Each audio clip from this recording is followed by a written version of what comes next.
तो कभी जात पात पे मर गए। अरे हम कभी नोटों पे मर गए तो कभी जात पात पे मर गए। कोठे आते भगत सिंह, कोठे आते सुखदेव, इन तीन नमदों पे मर गए। अरे जा देशात मंदिर अपने चपलात चोरीने से लिहावे लागते। अरे जा देशात सात पायवाने बांधून ठेवले जाते। अरे जा देशात आता ठुंकून आहे तिथे भीती रंगवले जातात।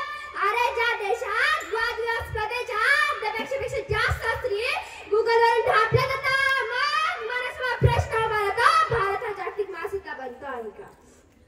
नमस्कार, आयोजक परिषद व सहयोजक मित्रांनो, मी स्पर्धा क्रमांक 42 भारताची वाटचाल जागतिक मासिकेकडे होत आहे का? तर मी ठामपणे हे कडे सत्य सांगते की नाही नाही आणि नाही। माफ करा मित्रांनो, माझे विरोधी स्पर्धा जरी खोटे बोलत असतील तरी मला तुम्हाला तोंडावर खरं बोलायला आवडतं। त्यामुळे मी तुम्हाला सांगते की भारताची वाटचाल ही जागतिक मासिकेकडे होत नाही। माझ्या मित्रांनो, आज आपला भारत देशावर जवळजवळ 5 लाख कोटींपेक्षा अधिक कर्ज आहे, तर प्रत्येक भारतीय नागरिकावर 1,50,000 कर्ज आहे।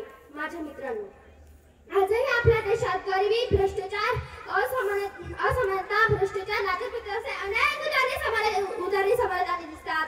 मागील महिन्यात एका खासदाराकडे 350 कोटींपेक्षा जास्त संपत्ती आढळली, तर संभाजीनगर जिल्ह्यातील एका पतसंस्थेने 150 कोटी लोकांची पुरवली। त्या लोकांना टीव्हीवर पाहताना अश्रू अंगावर होतात। माझ्या मित्रांनो, देश महासत्ता होण्यासाठी उद्योगधंदे पाहिजे, उद्योगधंद्यांसाठी जमीन पाहिजे। जमीन लवकर मिळत नाही, जमिनीसाठी कोर्टात गेले तर अनेक वर्ष न्याय मिळत नाही। तोपर्यंत असे अनेक कित्येक उद्योगधंदे आहेत, तोपर्यंत ते कारखान्यातून परत जातात। माझ्या मित्रांनो, ग्रीक देशामधील आर्थिक क्रांती सुद्धा आपल्याला लाभलेली आहे। कधी संस्कृती परंपरा हे वाढवण्यातूनच आपण देशाला टिकवू शकलो नाही। अरे ज्या देशात संस्कृती परंपरांना मूठभर देऊन विकृतीचे अनुकरण करणारी युवा पिढी निर्माण होत असेल, तो देश मासिक होणार तरी कसा? व्हॉट्सअप, इंस्टा, फेसबुक व सोशल मीडियावर आजची युवा पिढी टाइमपास करण्यात व्यस्त आहे। तर मग फक्त टाइमपासच नाही, तर मग आयुष्याची घडी गमावत आहे।